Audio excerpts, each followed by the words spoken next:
In deze aflevering van Natuur en Zo zien we de vorderingen van de renovatie van Hoeve Nieuw-Erentstein. En dat is al een kunstwerk geweest om daar een recht dak op te maken. Volgen we het eigenzinnige spoor van bushcrafter Rin Boerop. Daar is er al. Toont bloemist Chantal ons de oosterse schoonheid van de Japanse tuin. Zeg je Japanse tuin, dan zeg je natuurlijk bonsai. En maken we op Hoeve Jan Boors in Arsik kennis met Lodewijk. Rustig aan, dat is een kippen.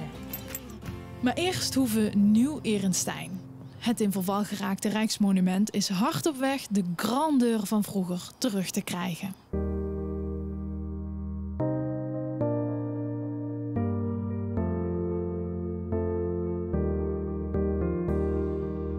Op een steenworp afstand van de buitenring van Parkstad ligt een oase van rust, de Anstelvallei. Met erin gelegen Hoeve Nieuw-Erentstein. Die wordt momenteel gerenoveerd. En in deze reportage van Natuur en Zo voornamelijk aandacht voor het zo-gedeelte. In de zin van zo, daar moet nog veel gebeuren.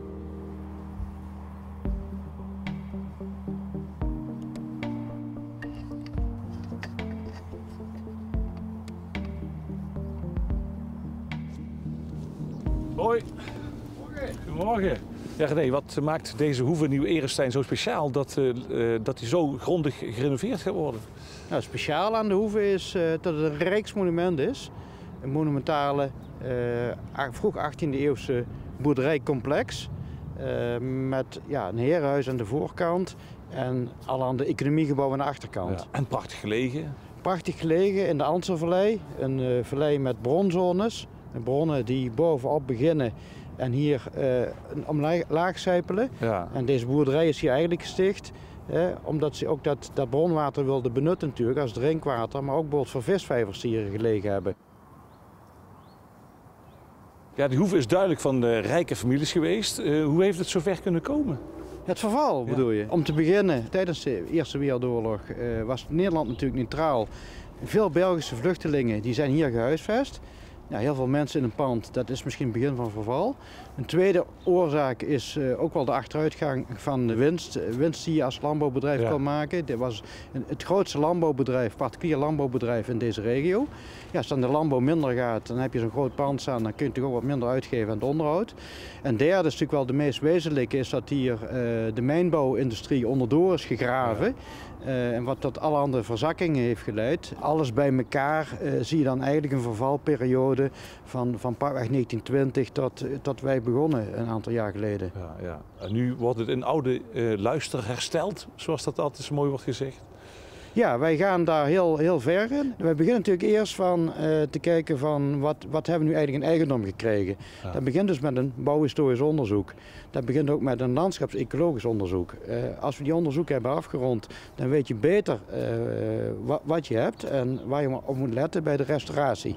De buitenkant is bijna klaar, maar die hebben we natuurlijk als eerste aangepakt om het pand letterlijk wind- en waterdicht te krijgen. Ja. En daarbij hebben we ook gekozen om het hoofdhuis een andere voeg te geven ten opzichte van de boerderijgedeelte. Ja, want je hebt rood en je hebt dat geel-bruine daar. Ja, en dat rood is eigenlijk dat hebben wij ontdekt bij de restauratie en ook bij het bouwhistorisch onderzoek. Dat hier aan de achterkant helemaal hoog, net onder de pannen, waren nog een aantal voegen in die rode kleur. Ja. En die rode voeg die maakt eigenlijk het onderscheid tussen, kijk, hier woont een rijke familie in een heel groot huis op het platteland. Ja.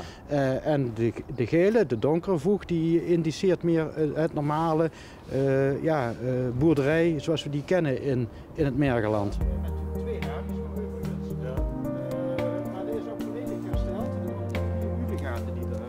Als je wat wil zien van de mijnbouwschade en hoe zo'n pand dan gaat schuiven, dat zie je in deze kant. Als je hier langs de goot krijgt, langs de lengte, dan zie je dat, recht, hè? dan zie je dat die hele muur zit te zwabberen. En dat is al een kunstwerkje, een vakwerk geweest om daar een recht dak op te maken. Wanneer is buiten klaar? De oostvleugel, daar zit nu de horeca in, Brasserie Nieuw-Erentstein, die is al een jaar, meer dan een jaar in functie. Ja. In december zal hier het hoofdhuis gereed zijn. En vervolgens gaan wij ook over een paar weken starten met de casco-restauratie van de westvleugel. Dat wil dan zeggen, als je het hebt over de buitenkant, dat ook eind dit jaar de kozijnen, het glas, de deuren, de poorten allemaal erin zitten, de vloeren hersteld zijn, de fundamenten hersteld zijn, niet te vergeten. En dat je dan zover komt dat je dan, de vervolgstap is het dan ook sleutelgereed maken, dus een functie in, dat je die erin kunt laten landen. Straks zien we dat er binnen nog heel wat moet gebeuren voordat de hoeve na zoveel jaar weer gasten kan ontvangen. Maar eerst duiken we in de Limburgse Rimboe.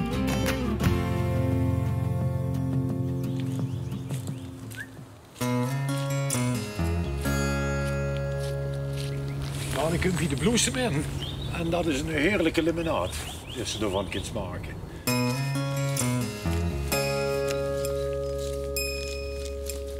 De dorslook, de jonge blaadjes. Heerlijk.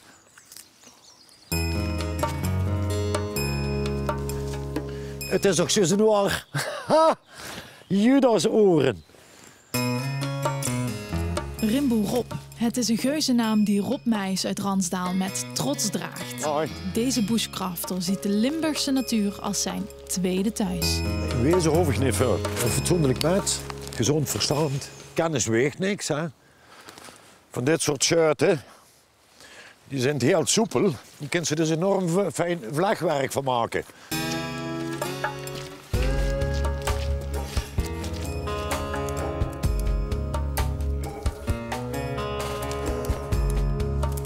Als ik zo'n wandelingetjes maak, ja, wie eerdere voetjes al best wel gaat, zeg maar weer te ontdekken of te vertellen over wie ze niet kunt toepassen, wat ze kunt eten, wat ze kunt ze gek niet noemen. De boom, er zit een holte. Als het ware een kommetje. Er zit regenwater in. En dat is ook het leuke van bushcraft. Die gaat op een ganz andere manier naar die natuur kijken. Brandnetel is heerlijk om zo te eten. Spinazieachtige smaak. Als ik het snel wil doen, ik heb een kampvuur branden. Pluk ik het brandnetelen.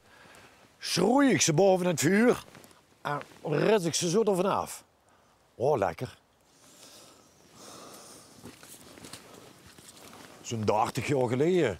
Toen kwam ik in aanraking vuil met de natuur. En toen vond ik een survival, dat noemden ze bushcraft.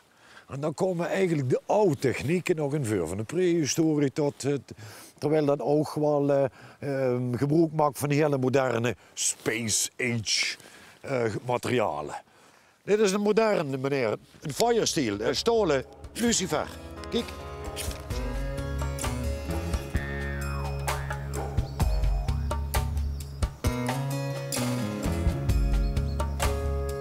Hier zie je, dat is interessant. Paddenstoeltjes, oftewel de kogelhoutskoolzwam. Nemen zij hem met, dan kan ik dadelijk daar vuur met maken. Zo. Hier in Limburg hebben we weer veel vuursteen. Daar is er al. Ik weet niet of je het kunt zien.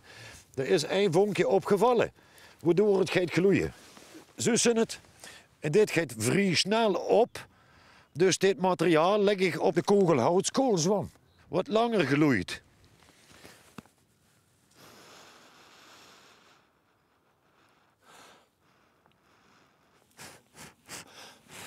Mooi gloed. Dan gaat hij in.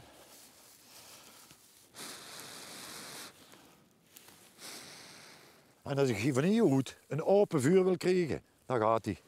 Ik hoef nog niks meer te doen. De zuurstof deed het al. Magic. Geeft de warmte leeg.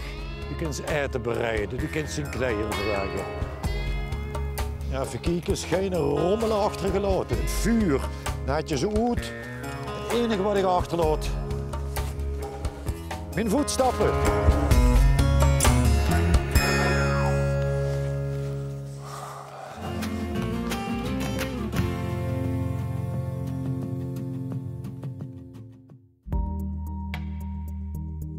De buitenkant van hoeve Nieuw-Erenstein is bijna zo goed als gerenoveerd. De binnenkant is een ander verhaal. Een heel ander verhaal. Je zegt, ik zie gelijk 88 dingen om over te vertellen. Nou, begin maar eens. Wat wij hier gezien hebben en gemerkt hebben en geleerd hebben aan de hand van het bouwhistorisch onderzoek, is dat we hier het oudste gedeelte hebben. Ja. Met het oudste plafond, een gespelderd plafond. Maar wat we hier ook zien is een binnenwand, bijvoorbeeld een vakwerkconstructie. Ja. Dus leem met eikenhouten balken ertussen. En als je hier naar boven kijkt, dan zie je vervolgens dat onder het stukwerk hele oude latjes zitten. Dus niet machinaal gezaagd, maar een handwerk gemaakt eigenlijk.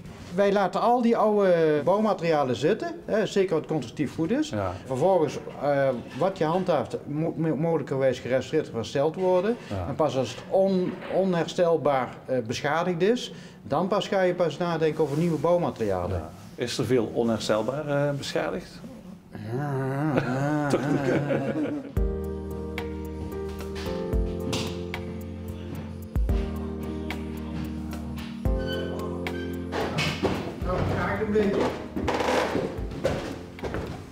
Zo. Het is een heel oud pand waar verschillende generaties hebben gewoond. En elke generatie die had natuurlijk zijn eigen idee hoe het interieur qua kleurstelling eruit zou moeten zien. En dan zie je dat er in de wanden marmering zit.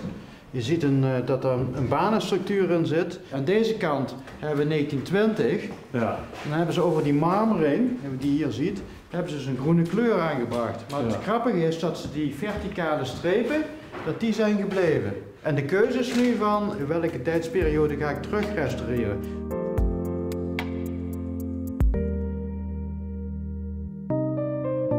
Zijn er dingen naar boven komen waarvan je dacht van ja, dat hadden we eigenlijk niet verwacht? Er zijn bij restauratie altijd onverwachte zaken die je gewoon niet weet, die niemand weet. Wat je ook wel ziet is dat het gebouw met al zijn vleugels zo groot is dat als je ergens een kleine miscalculatie maakt, dat het er wel ontzettend ver doordendert. En dat is ook het voordeel dat wij altijd fasesgewijs werken. Wij geven opdrachten voor zover er centjes zijn. En dan zeggen wij eigenlijk, iedere keer als we fase afgerond hebben, nou dat is klaar. En dan kun je dan naar de volgende fase. Dan raad je dat ook de centen daarvoor bij elkaar hebt. Ja, je praat over centjes. Het zijn heel veel centjes, denk ik. Je moet dan toch wel in een aantal miljoenen denken. Is dat waard? Dat is absoluut waard. Ik zeg altijd, de projectleider nu, die krijgt er grijze haren van. En dan zeggen ze altijd van, waar ben je aan begonnen? Als het straks klaar is en de laatste rekeningen zijn betaald en we zijn 10 jaar verder, dan zeggen ze, het Limburgs Zandschap heeft dat toch fantastisch gedaan.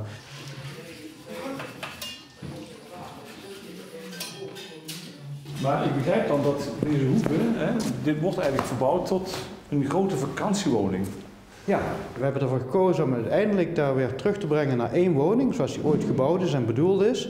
En dan moet jij concluderen dat het monument, het gebouw bepaalt de functie en niet andersom. Ja. En omdat je dus eigenlijk dit gebouw is als woning, ja, gaan wij het dan exploiteren in de toekomst als vakantiewoning. Als luxe vakantiewoning zou je kunnen zeggen. Als een best grote vakantiewoning. Hele grote, ook onze allergrootste vakantiewoning. Ja. De 18e eeuwse hoeve is al dat werk waard, zo is de gedachte. Zeker gezien de omgeving van het Rijksmonument. Straks maken we een wandeling door het prachtige gebied. Maar eerst nemen we een kleine omweg via het land van de rijzende zon.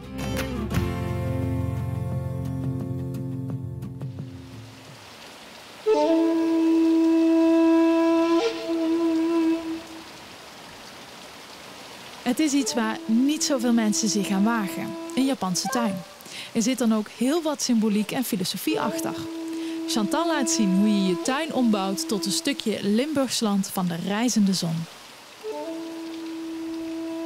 Als je voor een strakke tuin wil gaan, kun je denken aan de Japanse tuin. Dat betekent groen, steen en water.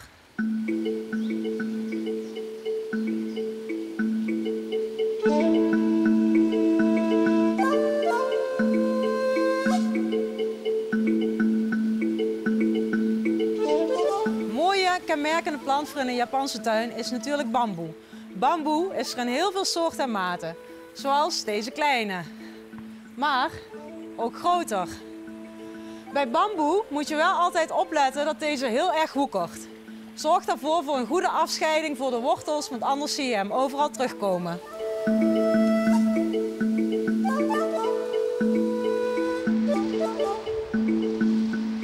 Zeg je Japanse tuin, dan zeg je natuurlijk bonsai. Een bonsai is er in heel veel soorten en maten te verkrijgen. Deze is al heel erg groot en al heel erg oud. Het belangrijkste bij een bonsai is dat je hem regelmatig bijknipt, zodat hij zijn mooie vorm behoudt. Het beste is om steeds alle kleine puntjes al te knippen. Het bijknippen van de bonsai doe je zodat de bonsai zijn mooie vorm blijft behouden en lekker compact blijft. Als je stenen in de tuin wilt gebruiken en je wilt het wat strakker, dan kies je voor steenschotten. Als je iets natuurlijkers in je tuin wil hebben, kun je denken aan grote robuuste keien, zoals deze.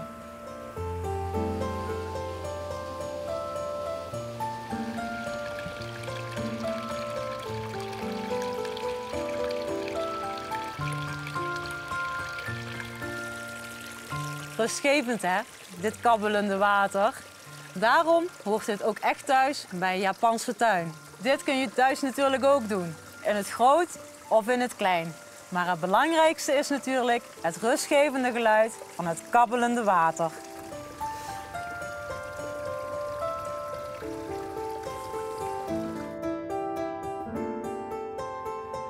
Het gebruik van grind hoort bij de Japanse tuin. Het voordeel van het gebruiken van grind is dat het hemelwater de grond in kan zakken, in tegenstelling tot een tegelvloer. Het is wel zo slim om voordat je grind in je tuin gaat leggen, er eerst anti-worteldoek onder te leggen.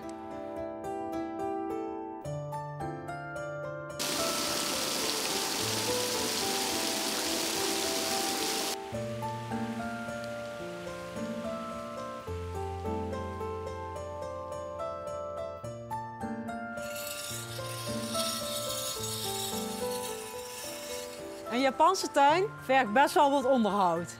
Het knippen van de bonsais en het haken van het grind. Maar ach, je wordt er zo zen van.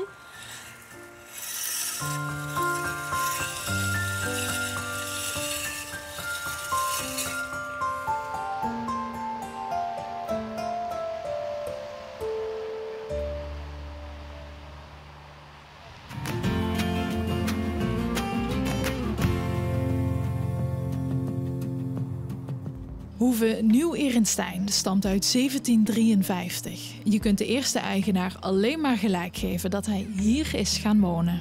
De hoeve ligt daar. En hier kijken we uit over de Anselvallei, toch? Hè? Ja, we zitten noordelijk van Kerkrade, westelijk van Chevermond. En de Anselvallei is eigenlijk een dal uitgesleten door de Anselerbeek. Ja. En er liggen eigenlijk twee boerderijen, Nieuw-Erenstein en Klare-Ansel. Die liggen een beetje op de helft op het plateau. Dat betekent dat de weilanden vroeger onderin hadden liggen. Ja. En de akkergrond die lagen bovenop. En precies gesitueerd tussen die weilanden en die bouwlanden lagen vroeger de boerderijen. Ja. Hoe groot is het gebied in feite, de Anselvallei? De Anselvallei is ongeveer 150 hectare en ongeveer de helft daarvan, 75 hectare, wordt door het Limburgs Landschap nu beheerd. Meest specifiek zijn eigenlijk de bronmilieus met hele specifieke soorten die gebonden zijn aan bronmilieus dus. Maar ook de oude hellingbossen die natuurlijk heel rijk zijn qua broedvogels.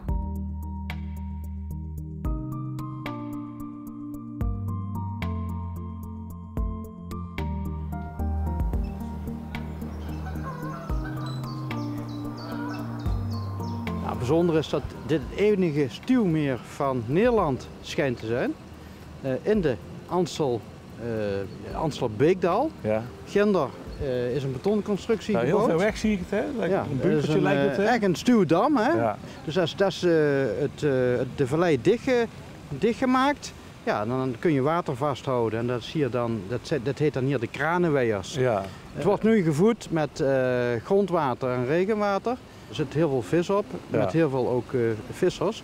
Ik heb begrepen dat hier 1400 mensen wel eens een hengeltje uitwerpen. Dit wisten wij helemaal niet, dat dit hier lag. Ja, ik denk dat een heleboel mensen in Limburg dit niet kennen. Dus dit is een plekje om te ontdekken.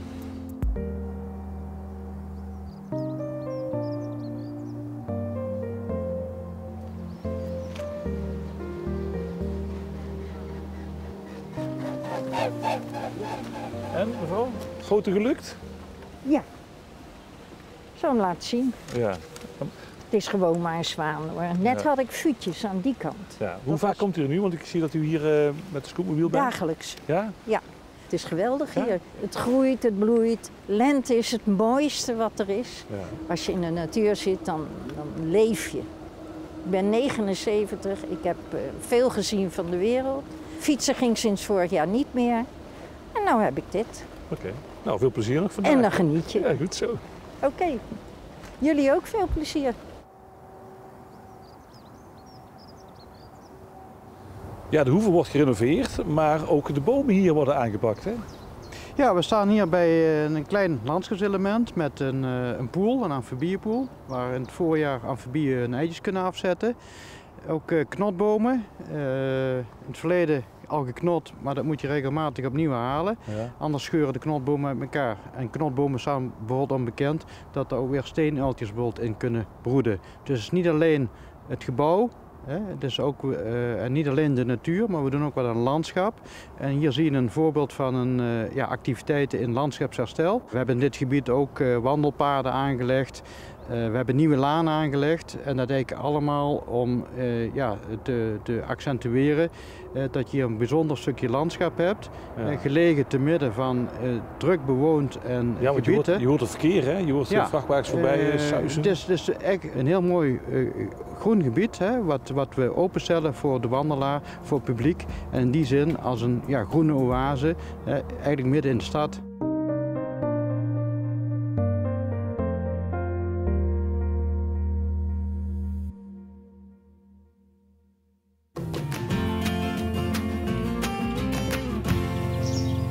In het groen rondom Arsen ligt hoeve Jan Boors. Peter en Elke Hegger boeren hier op puur biologische wijze. De liefde voor het land en de dieren staat daarbij altijd voorop.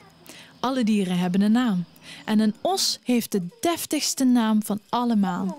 Lodewijk. Wie gaat er mee naar buiten? Kom. Onze Lodewijk. Soms is hij ook wel een beetje lui. Demi is door heel mee aan het werk. Lodewijk is in een os, dus de belken zien er af. En de bedoeling is dat hij dadelijk fijn met ons op het land kan gaan werken. Grote jongen, hè? Kom maar. We gaan naar buiten. Ja, doe maar. Het is droog.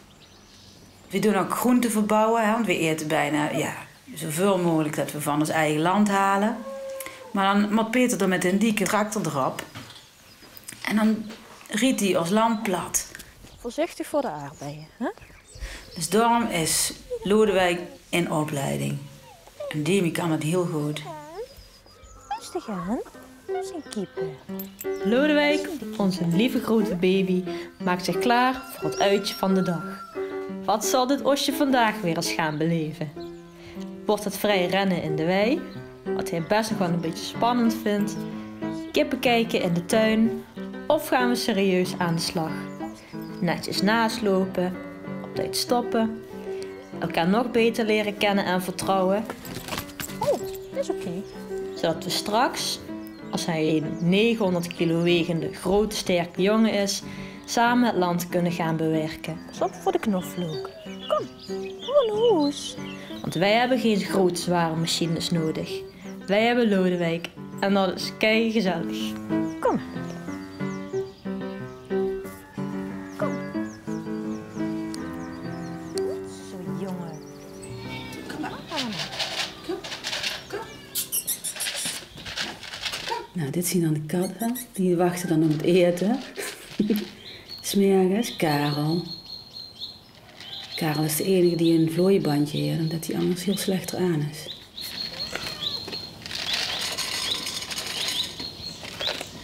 De katten kregen ook niet te veel te eten, want die moeten natuurlijk ook werken en die moeten de muis vangen. En al het anders gespuis wat rondom de boerderij rent. Het is eigenlijk wel een kleine familie. We hebben D'Artagnan, met de 3 ridders. En hoe heet die allemaal weer? Jeanne d'Arc en Don Quixote. En dit is Beavis. We hebben ook Butthead, maar die is verdwenen. Dit is Don Quixote.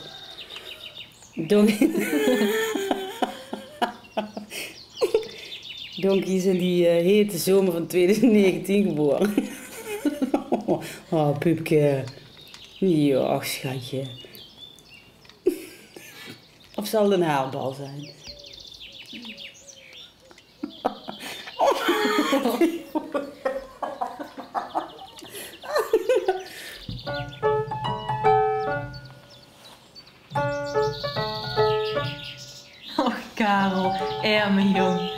Karel wordt totaal buitengesloten door de rest van de katten. Hij wist altijd al dat hij er niet bij hoorde. Hij zag er niet aantrekkelijk uit, rook niet bepaald fris en liep, als een buitenbeentje. Hij heeft het zich lange tijd erg aangetrokken, maar die tijden zijn voorbij. Hij heeft belangrijkere zaken aan zijn hoofd. De postbode in de gaten houden bijvoorbeeld. Zijn trouwste vriendin, die altijd voor hem stopt. Hem aait, liedjes neuriet en het belangrijkste, voert.